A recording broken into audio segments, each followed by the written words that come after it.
Nous allons observer une minute de silence.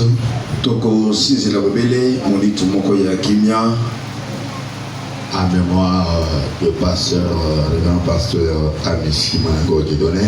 Nalikanisi ya Limemia Mokengeli Dieudonné Amici Manango, qui a tiré sa révérence hier à 19h à l'hôpital Biamba Mutombo. Oyo asili kokata pema lobi na ngonga ya zone na Libwa na l'hôpital ya Biamba Marie Mutombo. Observons une minute. Tobatela mobele mitubuka ya kimia.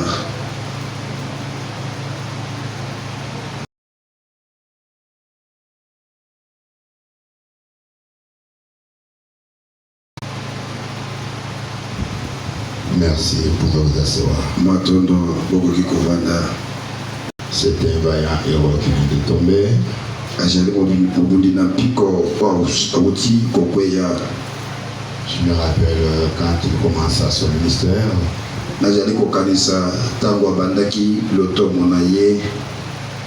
Il est l'un de ceux-là qui a commencé le ministère à temps. Anjali moko ya baye babanda musala ya kote ya yambo ya tango. C'est vers les années 87, 89, 90. Et jali ba mibu tokumwambi na sambo tokumwambi na Libwa totokolibwa. Il était encore trop jeune. Azalaki na yuno elenge. Et il aimait beaucoup sillonner. Alingaki mingi kotambola. Jusqu'à ce qu'il est venu s'installer ici à Kinshasa. Kino ete ayeise kotia bobele evangelo na ye awana Kinshasa. Il nous avait appris un cantique. Tangisaka biso baloyembo. C'est ce cantique-là, à travers ce cantique-là, quand je l'ai croisé souvent, on parlait à travers son cantique-là qu'il nous avait appris. Mbala mingi tango nazalaki kokutana na ye toko solola bobele na nzela ya baloyembo na yoana nde nazalaki kotombola yango. Puisque ils sont presque, lui est plus âgé que moi, mais dans la parole, ils sont presque de la même génération. Si na nzoto boye ajali kulutu kasi na misana ya liloba tozali bato ya eleko moko. C'est avec eux qu'on faisait bouger le tabernacle de Mbujimai. Elongo na bango nde tozalaki koningisa mongombo ya Mbujimai. Alors dans sa tournée, il nous avait ramené un cantique. Na botamboli na ye ayelaka biso loyembo moko. Comme il était tétel, natangisaka biso loyembo moko oyo nakoyembaka na likanisi na ye. Mete kumandiobo de la yango. Mete kumandiobo de la yango. On chantait cela dans ce temps-là. Quand je l'ai croisé, et lui il répliquait cela. Il a tellement souffert. Amonipasi mingi.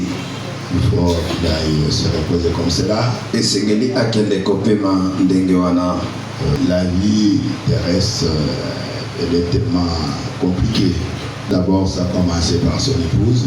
Et bandaki na ino na molonga ni na ye qui était malade ou qui est malade jusqu'à présent.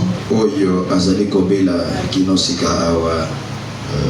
La femme n'a pas su bénéficier des bienfaits de ministère de son mari. Moi sinaye azui penza libakote ya kolia mboma ya musala ya molonga ni na ye. Elle était toujours à la maison. Azalaki bobele se na ndako malade. Kobelaka.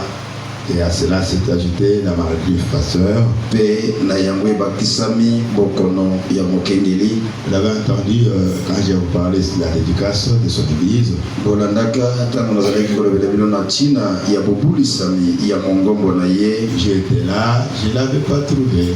Nazalaki wana kasi nakutaka ye te. J'ai essayé de me demander auprès des collègues. Na meki kotuna na baninga bakengeli. Mon dit non, vu son état, on n'a pas voulu le faire sortir pour ne pas amener les gens à faire des commentaires.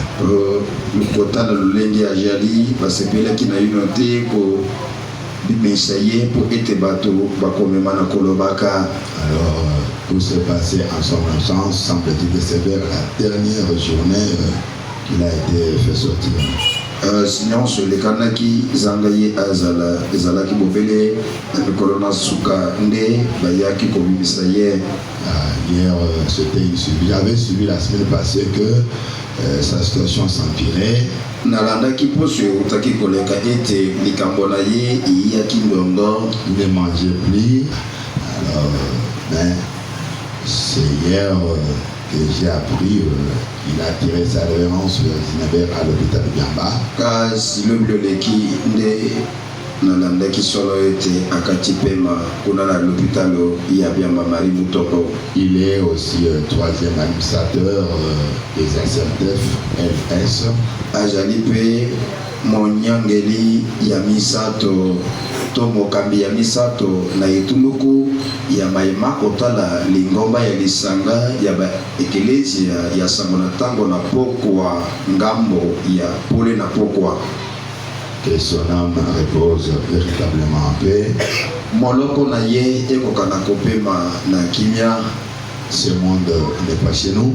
Mokili oyo ejali epai na biso te. C'est pourquoi je vous ai toujours dit que na yango na yebisaka bino kaka ete même nous qui vous prêchons, ata biso bayeto kote ya bino, nous devons avoir une vie à la hauteur de ce que nous vous prêchons. Ebongi tozala na bomoi elongobani na mosanda ya oyo to kote ya bino, puisque on ne sait jamais po ete toyebi te à l'heure qu'il est ici, na ngonga oyo tojali oyo la moisson tabernacle est orpheline. Mongombo ya bobuki mongombo ejali bobele mwana netike, elle est veuve, dit-on. Asili kokufela. Bon, ben, un travail qu'il a commencé en 2005, si j'ai bonne mémoire.